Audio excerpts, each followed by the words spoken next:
বিসমিল্লাহির রহমানির রহিম। আসসালামু আলাইকুম। সবাই কেমন আছেন? আল্লাহর রহমতে আশা করি ভালোই আছেন। আমরা আল্লাহর রহমতে সবাই ভালো আছি। দেখুন, আজকে আমি একটু জামের ভর্তা করে দেখাচ্ছি আপনাদেরকে। আমরা ঘরে খাবো, অল্প একটু জাম। এখানে অল্প হলে কি হবে, এক পাওয়া নাকি 50 টাকা। আমি মেয়েকে স্কুলে নিয়ে গেছি সকালে, তখন আমি নিয়েছি গাড়ি ভাড়া। অবশ্যই আমি তেমন টাকা নিই নাই, শুধু 50 টাকায় নিয়েছিলাম। তো পেয়েছি সুবিধা মতো 50 টাকা দিয়ে এক পাওয়া নিয়ে নিয়েছি। টাকা 50 টাকাই ছিল, তাই 50 টাকা দিয়ে এক পাই নিয়েছি। তো এটা আমি এখন দেখুন, এখানে বিট লবণ আছে, একটু বিট লবণ দিয়ে দেব সামান্য করে। তারপর একটু চিনি দিয়ে দেব। দেখুন চিনি, এগুলো তো এমনিও মিষ্টি আছে, তারপরে একটু চিনি দিলাম অল্প করে। তারপর সামান্য একটু মরিচ দিয়ে দেব অল্প করে, বেশি না, একটু সামান্য একটু ঝাল ঝাল লাগার জন্য, ভালো লাগবে খেতে। বিট লবণ, চিনি, তারপর একটু মরিচ দিয়ে ভালো করে একটু কষলিয়ে নেব।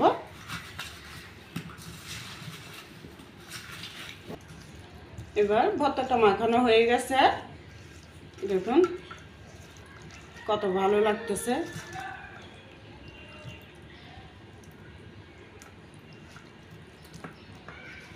এখন একটু একটু খেয়ে দেখি। এখানে আবার পাকনা আমও কাটছি, দেখুন এগুলো আনছে যে আজকে 4-5 দিন হয়ে গেছে, কিছু খাওয়া গেছে আর কিছু আছে, তাই একটু গরমে আমি ফ্রিজে রাখি নাই, বাদ দিয়ে রাখছি। কারণ ফ্রিজে রাখলে তেমন মজা থাকে না, তাই বাইরে রাখছি। এই জন্য মানে ঘরের মধ্যে রাখছি, খাটের নিচে থালের মধ্যে মেলে। তো একটু নরম হয়ে গেছে। নরম হলে কি হবে, আমগুলো অনেক মিষ্টি, খুবই ভালো পড়ছে আমটা। এখন দিনে 3টা-3:30 বাজে, ভাত খাওয়ার পর একটু ফলমূল খাওয়ালে ছেলে মেয়েদের জন্য ভালো। এই জন্য এখন আমটা খাবে। এর আগে ভর্তাটা একটু খাই সবাই মিলে, আমরা ছেলে মেয়ে 2জন আর আমি 3জন, আমার স্বামী তো নেই। তো আমরা ভর্তাটা খাওয়ার পর আমটাও খেয়ে দেখি। খাওয়ার পর আপনাদের সাথে আমি আরেকটা রান্না, ছোটোখাটো রান্না শেয়ার করব। এটা হচ্ছে নুডলস রান্না। তো আপনারা আমার সাথেই থাকুন। এবার একটু খেয়ে দেখি কেমন হয়। এবার একটু খেয়ে দেখি কেমন হয়েছে। বিসমিল্লাহির রহমানির রহিম।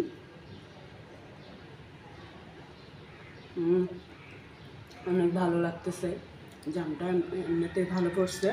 না, আমার মেয়েকে একটু খাওয়াই দিই। নাও একটু খাও। বিসমিল্লা বলছ। এটা খাওয়ার পরে এবার আমটা খাওয়া হবে। চলুন আমি আপনাদেরকে এর আগে একটু নুডলসটা রান্না করে দেখাই।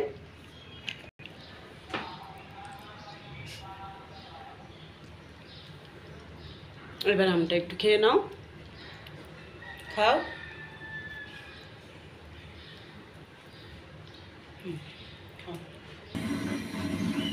ওই যে এবার নুডলসটা রান্না করার জন্য চলে আসলাম।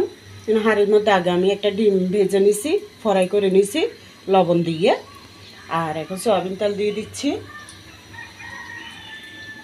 আপনারা তো সবাই নুডলস, চাউমিন সবই ভালো পারেন, তারপর আমি একটু আপনাদের সাথে শেয়ার করতেছি সাধারণভাবে কীভাবে করি।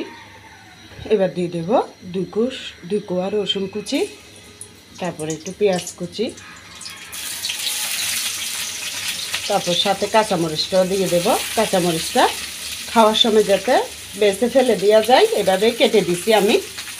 এবার আমি এগুলো হালকা একটু ভাজা করার পরে, বেশি ভাজি নাই, টমেটোগুলো দিয়ে দেব। দেখুন আমি একটা ডিম ফ্রাই করে নিয়েছিলাম, ওটাও ভেঙে দিয়ে দেব হাতে। এবার এখানে ঘরের মধ্যে মুরগির মাংস রান্না করছিলাম, ব্রয়লার মুরগি, ওখান থেকে 2 পিস নিয়ে আমি ভেজে নিছি। দেখুন ভেজে এভাবে টুকটা টুকটা করে নিছি, এটাও দিয়ে দেব। এই যে এবার নুডলসের মশলা, এগুলো 3 প্যাকেট দেব আমি। এখানে নুডলস 3 প্যাকেটের 3টা মশলার প্যাকেট এখানে একটু আগে দিয়ে দেব। দেওয়ার পরে এটা একটু ভাজা করে নিই। এই যে এবার একটু লবণও দিব, কারণ আমি আজকে ম্যাগি নুডলসটা একটু উতরানোর পরে পানিটা ফেলে দিছি, যদি লবণ কম হয়। ডিম ভাজার সময় লবণ দিছি, তাই অল্প অল্প দিচ্ছি। এই যে এবার নুডলসগুলো দিয়ে দেবো। দেখুন আমি এটা উতরানোর পরে পানিটা ফেলে দিছি, খুবই তাড়াহুড়োর মধ্যে আছি, কারণ 3:30 বেজে গেছে। মেয়েকে 4টার সময় প্রাইভেটে নিয়ে যেতে হবে, সন্ধ্যার সময় আবার 6টা 6:30টার দিকে আনতে হয়। তাড়াহুড়ো করে তাই এখন করে যাচ্ছি নুডলসটা। একদিকে ফলমূল খাওয়া হচ্ছে, আরেকদিকে নুডলসটাও করে ফেলতেছি, কারণ এসে তখন সময় পাই না। এবার দিয়ে দেব বাকি মশলাগুলো নুডলসের। এগুলো দিয়ে আমি আস্তে আস্তে আরও 1 মিনিট ভালো করে মিশাই নেব। মিশানোর পর ব্যাস নুডলসটা হয়ে যাবে। দেখুন নুডলসটা হয়ে গেছে, ঢেলে নিচ্ছি। তো এভাবে চটকাটা আপনারাও ভালো করে নিয়েন, কারণ এটা খুবই সহজভাবে আমি দেখাইছি। কেমন হয়েছে জানাইয়েন।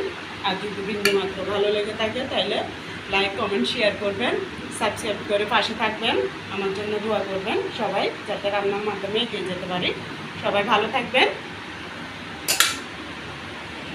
দেখছেন এই গরমের মধ্যে কাঁঠাল দুটা নিয়ে আসছে, একদম নরম। এগুলো খাবে কে?